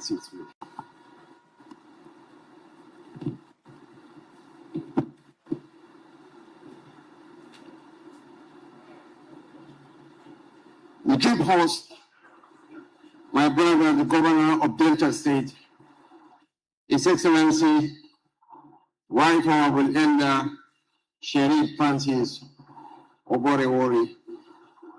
Excellency, I'm very proud of you. I'm proud of your humility, and most importantly, your commitment to a greater Delta. You are a good man. You have internalized the Christian faith. You are not just an elder. You are a real man of God. He has always been a gadfly, always moving against the direction of the wind. But Professor Charles Chukwuma Soludo Sevar is a man that I respect highly, fundamentally because the truth that says men free, as H.S. Aga said, is most often the truth that men prepare not to hear. But Professor Soludo had the tendency of going against the direction of the wind. In 2023 elections, he went against the direction of the wind by telling Nigeria that the road to the presidential villa doesn't pass through intimidation, blackmail, or harassment. The route to the presidential villa leads to building grassroots support, inclusivity, and broad-mindedness. Professor Soludo, you have done a lot of things for the federal government, especially in informing Nigerians where we are coming from. From reserves of $3 billion, when we were experiencing capital plight and capital scarcity, now we are experiencing capital inflows, so that our foreign reserves has gone up to over $52 billion and counting in a turbulent world, mind you. I think the president deserves commendation and not condemnation. I remember time back when it used to be unheard of for the girl child to be highly schooled. But take a good look at this great woman seated here with us. Is there anyone here who is not proud of her exploits globally? Dr. Ngozi Okonjo-Iweala, we are proud of you. We cherish and adore you. Thank you for all you do and contribute to the world. Above all, thank you for representing Nigeria with not just your intellectual brand, but indeed also your dress sense. The famous Okonjo-Iweala headgear needs to be patented around the world. Thank you, ma'am. And to our great guest speaker, Professor Patrick Otiono Lumumba. You are not a Kenyan, you are an African, a great African. Lawyer and internationally recognized public speaker. With the way and manner you are traversing the continent, I'm thinking of being a student when I retire from politics. Thank you, Professor Lumumba, for the great African that you have become. But you carefully avoided talking about South Africa. The chairman of the summit, Mr. Seplat, Engineer Ocean Aburo. My bosses in the National Assembly, members of the Senate and House of Representatives, my colleagues in the Federal Executive Council, former Governor of Delta State, an elder statesman in his own right, distinguished Senator Dr. Ifeanyi Okowa. We are a good man, supporting our governor in delivering the dividends of democracy to our people.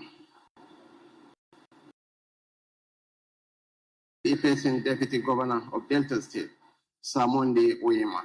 I don't know whether I will call you a Hausa man or an Adioma man. The former Attorney General of the Federation and Minister of Justice, Mohamed Bello Adoke, SAN.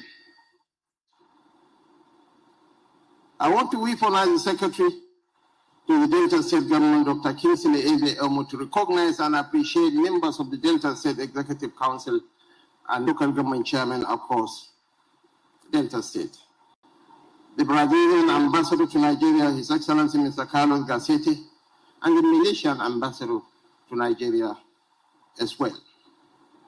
Captains of industry, I cannot fail to recognize my boss, Mr. Tony Elumelu. And of course, my sister from another mother, the Group Managing Director of Zenith Bank, Dame Adora Umioje. And Mr. Oliba Lauba, I want to use you to thank all the bank executives around. Chairman of the Delta Traditional Rulers Council, Major General Felix Mojakpero, only one Orojo of Okpe Kingdom.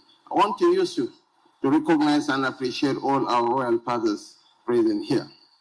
Members of the fourth estate of the Rim, honored guests, distinguished ladies and gentlemen. The cycle of competition among our states is now evident in the quality and ambition of the investment summits convened across the Federation. Every state possesses immense promise, but each must define a trajectory related to its history, geography, people, and comparative advantage. This is a race we must welcome, a race that proclaims growth rather than conflict, a race in which the prize is employment, prosperity, and human dignity, a race for the future. I am therefore honored to join the government and people of Delta State in this march towards that future. Since we assumed the mantle of leadership, we have scarcely taken a break from summits, strategy sessions, and investment dialogues. We promise to place Nigeria on the path of growth, and each gathering offers another platform for turning down contributes to the Federation's commercial ambition. One highlights agriculture, another minerals, technology, ports, energy, or tourism. In that healthy rivalry, Nigeria discovered the full measure of her wealth. This season of summits is also celebrated to two developments. The first is a stronger foundation led by the economic research of His Excellency President Bola Ahmed Tinubu, GCFR, which has placed far larger allocations in the hands of state governments to pursue their internal development agendas. The second is that no state wishes to be trapped in the dilemma of having money but not knowing how to spend it. For rescuing us from that dilemma, I believe Mr. President deserves a round of applause. Your Excellencies, distinguished ladies and gentlemen, the judgments of the international ratings agencies confirm the direction of travel. Fitch upgraded Nigeria to B in April 2025 and affirmed it in April 2026, citing foreign exchange reform, monetary discipline, and the end of deficit financing, amongst others. In May 2026, S&P also raised Nigeria to B, its first upgrade in 14 years, following a sustained reform, stronger oil output, and expanded domestic refining. Moody's had earlier lifted Nigeria from CAA1 to B3 as the external balance, fiscal position, and foreign exchange framework improved.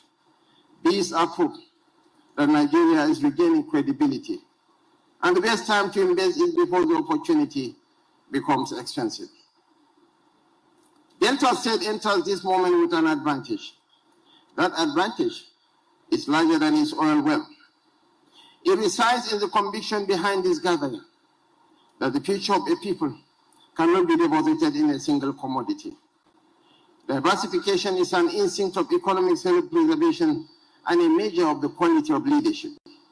A government that prepares for life beyond oil understands that resources may finance progress, but only ideas, institutions, and enterprise can sustain it. Consider what this state holds.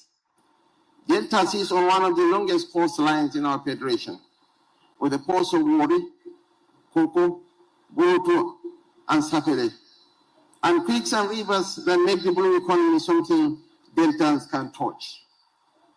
It holds gas in abundance, 80 trillion meters. Along with power generation in Okpa and Ueli, refining assets in Warri, and an economic zone built to turn these environments into factories rather than statistics. Beyond hydrocarbons, Delta is a farming country. Oil palm, cassava, rubber, plantain and aquaculture thrive across its 25 councils, and its fisheries fulfill markets far beyond our borders. Beneath its soil lies silica, sand, kaolin, limestone, and of course, coal, the raw material for glass, cement, and construction. Above all, the Delta person is educated and enterprising. A state so endowed already qualifies as an investment destination of the first order, and what remains is for the world to be told. This is the purpose of this grand occasion. The call to harness our strengths and unlock our potentials is a timely awakening, because potential has no economic value unless it is organized, financed, and put to work. Natural wealth buried beneath the soil cannot employ a young person. A coastline without productive infrastructure cannot look trade. Talent without opportunity becomes frustration. The task before us is to combine what Delta possesses into what its people can feel in their own homes, their communities, and their hopes. There is no doubt that His Excellency Governor Sheriff Francis Oborowori is devoted to leading Delta into a new era of productive expansion. The design of this summit reflects the seriousness of that purpose. It brings government, investors, development institutions, industry leaders, scholars, and entrepreneurs into the same room, followed by sectoral discussions, deal-making, networking, and field engagements. The message is practical. Delta seeks commitments that survive the applause and projects that outlive the conference. I thank His Excellency Governor Oborowori For this bold leap towards a greater Delta and for creating a platform that matches the ambition of his people. To our investors, entrepreneurs, financiers, captains of industry, innovators, development partners, the diplomatic community and friends of Nigeria, you are welcome to Delta State. The federal government stands ready to support credible investments, strengthen enabling institutions, and work with the state to remove obstacles to enterprise. We are co-travelers on the road from promise to production, from allocation to transformation, and from potential to prosperity. Thank you, and may God bless Delta State and the Federal Republic of Nigeria. Hello. Your Excellency, the Vice President, sir, would like to plead with you to remain on stage whilst they remove, because we want to invite the governor and some dignitaries to join you for a nice photo session. Thank you so much for accepting. So please, unless I call you, don't come up. Ambassador, yes you can. Governor Soludo, Governor Delta, Ngozi Okonjo-Iweala, Professor Lumumba, and Minister of Finance. Please, it ends there. Please, it ends there. Let's put some structure to this, please.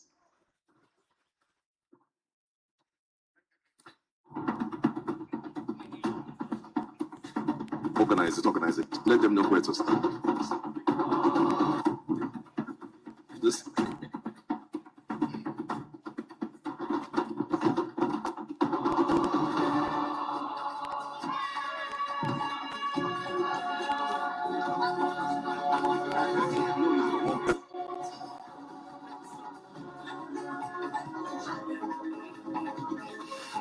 Okay, where are the photographers, please? Can we allow a few? Where's the official photographer? Oh, you're there.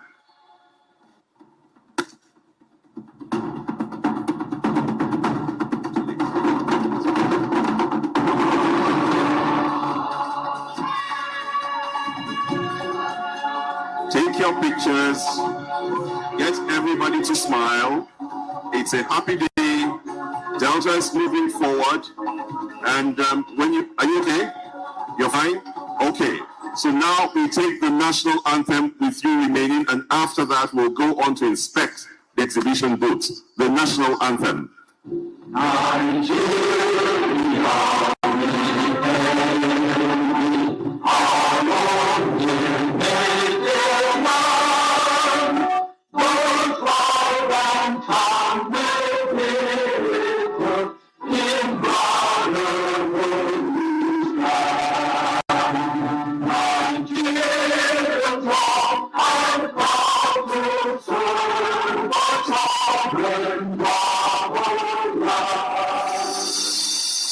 Thank you very much. Please note, yes, whilst all of those with VIP tags will have lunch served in the canopy outside here, the rest of us should sit down and be ready to receive your food packs.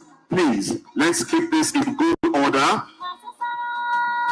Okay, so we can sit and wait to receive our food packs, and we thank you all for being here. We salute our royal fathers. We salute the Asaba of Asaba and all of the other royal fathers here for their presence at this summit. Thank you all very much.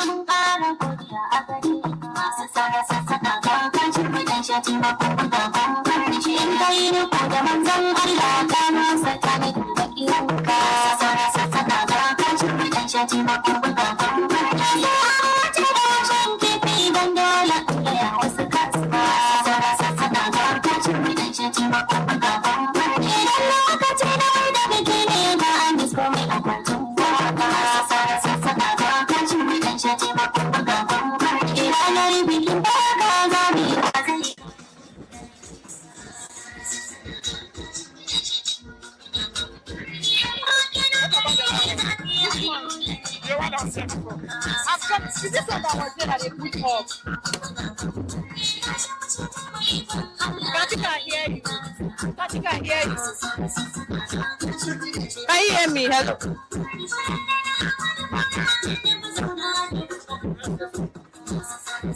Hello, hello.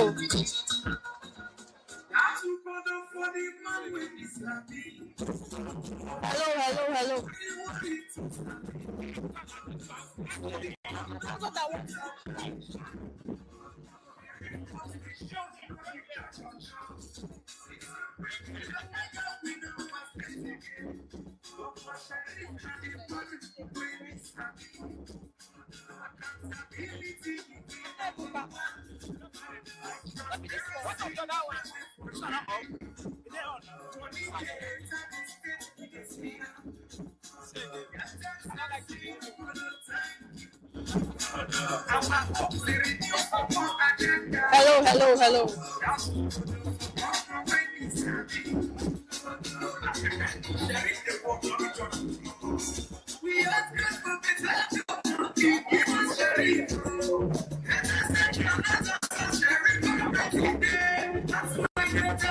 Are we good?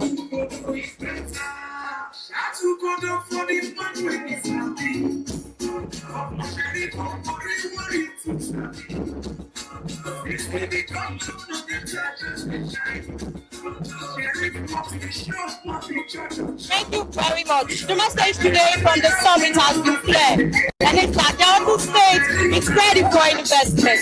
Just like you listen to the keynote speaker, Dr. Okonjo-Iweala, who urged investors to focus on just one or two investment areas so that they will be able to monitor their investments and get a return on their investment. Also, we also listen to Patrick Lumumba, who was Delta State government to harness beyond the resources around Delta young persons to ensure that they are carried on board for them to showcase to the world the various resources that are in Delta State.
Hello.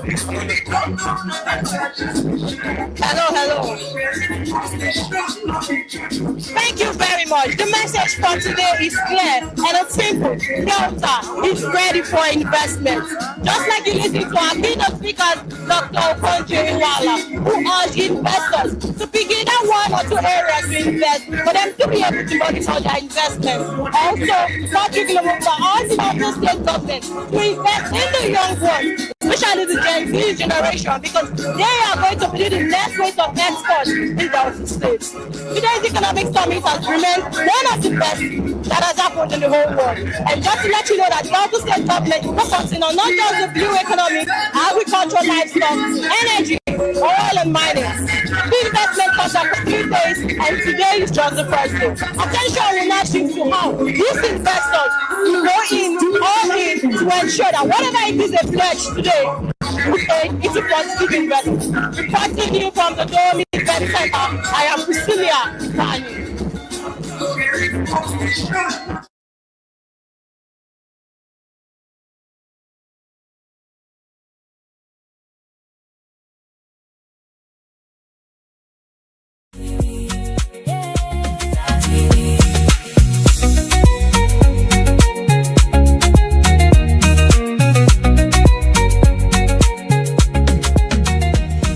TV, the heart of the matter.